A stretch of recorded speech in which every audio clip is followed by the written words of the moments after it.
Pengertian konsep fungsi dan biaya.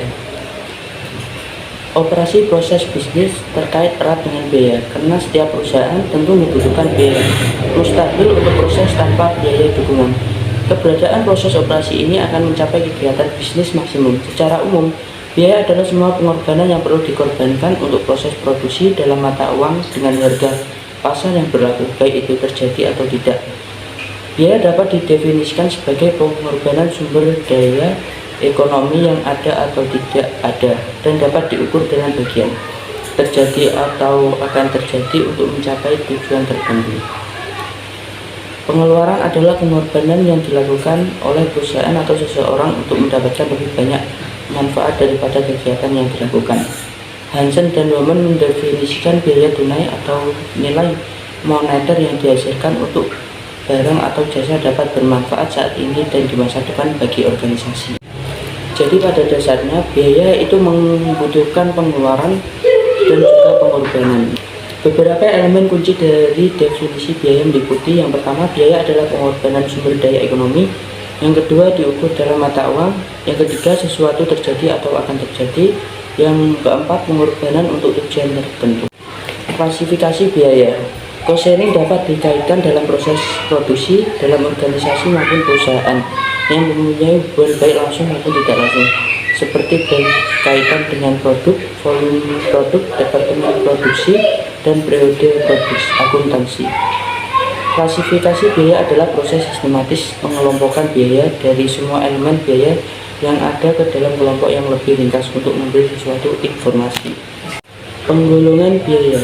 Pada umumnya, klasifikasi biaya ditentukan sesuai dengan tujuan yang ingin dicapai dari klasifikasi tersebut. Karena dalam akuntansi biaya dikenal konsep, yakni biaya yang berbeda untuk tujuan yang berbeda. Biaya dapat diklasifikasikan berdasarkan objek biaya, fungsi bisnis utama, produksi, dan biaya non-produksi. Biaya produksi digunakan untuk proses produksi termasuk biaya langsung bahan baku, biaya langsung tenaga kerja, dan overhead pabrik atau biaya yang berhubungan langsung dengan produk ketika biaya ini merupakan bagian dari bisnis. Yang pertama, biaya bahan langsung. Biaya bahan langsung adalah bahan yang merupakan bagian yang tidak terpisahkan dari produk jadi dan dapat didistribusikan langsung ke produk jadi. Yang kedua, tenaga kerja langsung. Tenaga kerja yang secara langsung dapat mengubah bahan mentah menjadi produk dan biayanya dapat dialokasikan untuk setiap jenis produk yang dihasilkan. Yang ketiga, overhead pabrik. Biaya yang terjadi atau dibebankan dalam proses produksi selain bahan langsung dan tenaga kerja. Biaya ini merupakan bagian dari biaya produksi yang tidak terlihat atau tidak dapat berhubungan langsung dengan produk itu sendiri atau dengan volume produksi. Pengeluaran umum dapat dikelompokkan ke dalam kelompok berikut: bahan baku, hal-hal lain untuk mempertahankan kapasitas. Pekerjaan tidak langsung didefinisikan sebagai pekerjaan yang tidak secara langsung mempengaruhi pembentukan produk. Misalnya supervisor, staf toko, pemeliharaan, dan staf administrasi pabrik. Biaya tidak langsung lainnya didefinisikan sebagai biaya selain bahan tidak langsung dan tenaga kerja tidak langsung yang berkontribusi pada transformasi produk jadi tetapi tidak dapat didistribusikan pada produk jadi. Biaya non-manufaktur tidak berhubungan dengan proses produksi atau biasa disebut dengan biaya non-produksi atau biaya non-komersial atau biaya operasi. Beban bisnis atau operasional juga diklasifikasikan sebagai biaya periode, yaitu biaya yang dapat dikaitkan dengan periode waktu. Biaya-biaya ini dapat dikelompokkan ke dalam elemen-elemen berikut. Biaya non-manufaktur. 1. Biaya pemasaran atau penjualan adalah semua jenis beban yang terkait dengan pembuatan dan penjualan suatu produk. Contohnya termasuk biaya iklan, biaya promosi, dan biaya pengiriman dari gudang ke pembeli. 2. Biaya umum dan administrasi adalah biaya untuk mengkoordinasikan kegiatan pembuatan dan pemasaran suatu produk, misalnya gaji bagian keuangan, akuntansi, sumber daya manusia, dan hubungan masyarakat, biaya pemeriksaan transportasi, dan biaya fotokopi. 3. Biaya yang berkaitan dengan volume produksi. Biaya dalam arti volume atau biaya yang dikelompokkan menjadi komponen-komponen. A. Biaya variabel adalah total biaya yang akan bertambah seiring dengan peningkatan aktivitas produksi dan penurunan aktivitas. B. Biaya tetap adalah biaya yang secara keseluruhan tidak berubah seiring dengan bertambah atau berkurangnya kegiatan usaha. C. Biaya penjualan variabel adalah biaya yang memiliki karakteristik baik biaya tetap maupun biaya variabel. Contohnya, biaya listrik, air, pemeliharaan dan perbaikan mesin, dan asuransi kesehatan. D. Biaya setengah tetap adalah biaya tetap untuk tingkat aktivitas tertentu dan bervariasi dalam jumlah yang konstan pada jumlah produksi tertentu. 4. Pengeluaran yang berhubungan dengan pengeluaran yang dibiayai sendiri. Divisi pabrik dapat dibagi menjadi dua segmen utama, yaitu manufaktur dan jasa. Unit produksi merupakan bagian dari pabrik yang berhubungan langsung dengan proses pembentukan produk.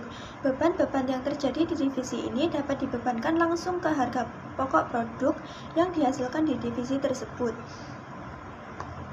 Sedangkan bagian jasa adalah bagian dari pabrik yang memberikan pelayanan untuk kelancaran produksi di bagian produksi. Hal yang disponsori dapat berupa produk. Pengeluaran dapat dikelompokkan menjadi dua kelompok, yaitu A. Biaya langsung dan B. Biaya tidak langsung. A. Biaya langsung adalah biaya yang disebabkan semata-mata oleh pembiayaan sesuatu, meliputi biaya bahan langsung dan biaya tenaga kerja langsung. B. Biaya tidak langsung disebabkan oleh sesuatu yang disponsori. Biaya tidak langsung yang terkait dengan produk disebut biaya produksi tidak langsung atau pabrik berbiaya tinggi dari pabrik. 5. Biaya hubungan dengan istilah dalam hubungan waktu dapat dikelompokkan ke dalam biaya pengeluaran modal dan biaya pendapatan. A. Biaya modal biaya. Modal dihabiskan dalam kimia, yang berarti biaya diskors untuk gangguan. Output ini disebut harga utama yang dianggap sebagai properti. Biaya modal akan dimasukkan dalam pendapatan biaya periode akuntansi meliputi alokasi. B. Pengeluaran pendapatan adalah pengeluaran yang dianggap sebagai pengeluaran langsung dan mengurangi pendapatan pada tahun buku terjadinya pengeluaran tersebut. Beban untuk membeli aset yang memiliki masa manfaat lebih dari satu periode akuntansi dapat dilaporkan sebagai beban pendapatan karena nilainya relatif kecil. Pengambilan keputusan dalam perusahaan. Proses pengambilan keputusan penjualan produk merupakan kunci utama kelangsungan hidup perusahaan dalam persaingan bisnis dengan para pesaing untuk menjadi yang terbaik di hadapan pelanggannya. Menjual suatu produk membutuhkan banyak masukan dan saran dari semua sektor staf, sehingga pengambilan keputusan dapat menawarkan solusi terbaik untuk pengembangan produk di masa depan. Definisi pengambilan keputusan. Robbins dan Hakim pada tahun 1997 berpendapat bahwa pengambilan keputusan adalah praktek memilih antara dua atau lebih alternatif. Artinya, pengambilan keputusan adalah proses memilih dua atau lebih alternatif untuk mengambil tindakan tertentu baik secara individu maupun kelompok. Variabel service quality berpengaruh langsung dan signifikan terhadap kepuasan pelanggan. Penghidupkan kepuasan pelanggan memiliki pengaruh langsung dan signifikan terhadap loyalitas. Peneliti lain juga berpendapat bahwa peningkatan kualitas layanan merupakan faktor yang berharga dalam dunia layanan seluler, karena merupakan faktor terpenting dalam menentukan kepuasan pelanggan. Pengambilan keputusan dengan sistem informasi manajemen. Sistem informasi manajemen atau SIM diinformasikan selain setiap pemrosesan transaksi yang diperlukan untuk suatu organisasi, juga menyediakan informasi dan penanganan dukungan manajemen dan pengambilan keputusan. Gagasan sistem informasi semacam itu ada sebelum munculnya komputer. Organisasi masih memerlukan sistem untuk mengumpulkan, menangani, dan menyimpan, melihat informasi tentang saluran dan kanal, termasuk pengusaha kecil karena ledakan informasi.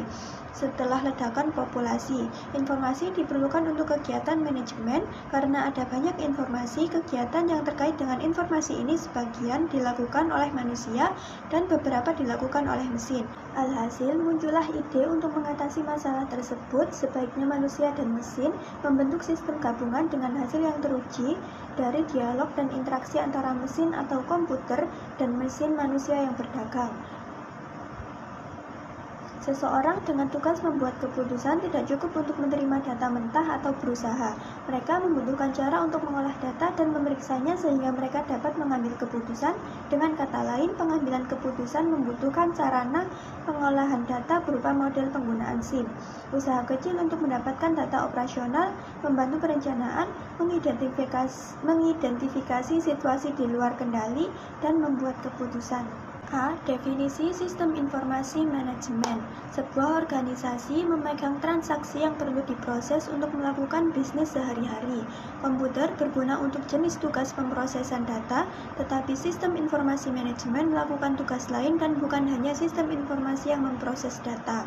Merupakan sistem pemrosesan informasi yang menerapkan daya komputasi untuk menyediakan informasi kepada manajer dan pengambilan keputusan. Sistem informasi manajemen atau istilah umum yang dikenal manusia adalah sistem manusia atau mesin terintegrasi yang menyediakan informasi untuk mendukung fungsi operasional, manajemen, dan pengambilan keputusan di sebagian besar area. Semua organisasi. Sistem pengelompokan ini menggunakan perangkat lunak komputer, proses panduan, model keputusan manajemen, dan database. B. Perkembangan konsep sistem informasi manajemen. Dahulu, orang menggunakan komputer memiliki gagasan tentang sistem informasi untuk mendukung pengelolaan dan pengambilan keputusan. Penggunaan sistem informasi dalam organisasi dapat memperkuat kapasitas organisasi dalam mencapai tujuannya. Perkembangan ilmu seperti akuntansi manajemen, ilmu manajemen, manajemen dan pemrosesan komputer memungkinkan kematangan konsep sistem informasi manajemen seperti saat ini. Untuk konsep sistem informasi manajemen dianggap perluasan dasar akuntansi manajemen dengan memasukkan gagasan dan teknik-teknik ilmu manajemen, teori perilaku dan pembuatan keputusan, kemampuan manajemen dan kemampuan komputer menyelesaikan peristiwa. Dari gagasan konsep SIM manajemen adalah ilmu tentang metode ilmiah dan teknis analitik kuantitatif untuk masalah manajemen. Melatih model analitis, membentuk model analitik bisnis seringkali melibatkan rumus matematika atau prosedur komputasi yang seringkali membutuhkan bantuan komputer dalam perkembangannya. Teori manajemen lebih menitik beratkan pada aspek perilaku dan dinamika struktur dan sistem organisasi di dalam organisasi. C. Konsep pengambilan keputusan sistem informasi manajemen yang berguna dan terkenal yang diusulkan oleh Herbert Asimov 1997 akan digunakan sebagai bahan dasar untuk menjelaskan proses pemulihan. Model ini terdiri dari 3 langkah utama. Yang pertama, tahap proses pengamatan penjelasan. Penelitian lingkungan untuk kondisi keputusan yang dibutuhkan. Data mentah dikumpulkan, diproses dan diuji untuk sebagai panduan yang dapat mengidentifikasi masalah. Analisis kebutuhan sistem informasi. Analisis kebutuhan sistem informasi cukup penting untuk pengembangan sistem karena merupakan titik awal untuk dijadikan sebagai acuan untuk langkah selanjutnya. Menurut Rothschild dan Bullen, CSF adalah sejumlah variabel yang memengaruhi aktivitas manajer saat ini atau masa depan dalam mencapai tujuan pekerjaannya. Metode CSF membantu untuk mengidentifikasi variabel serta informasi yang dibutuhkan untuk setiap variabel. Dengan cara ini, manajer akan meningkatkan pemahamannya tentang kendalinya. CSF merupakan sebuah metode analisis dengan mempertimbangkan beberapa hal yang kritis di dalam lingkungan perusahaan untuk mengidentifikasi faktor-faktor apa saja yang memengaruhi keberhasilan dan kesuksesan sebuah perusahaan atau organisasi dan dapat ditentukan jika objektif organisasi telah diidentifikasi. Penerapan analisis kebutuhan sistem informasi.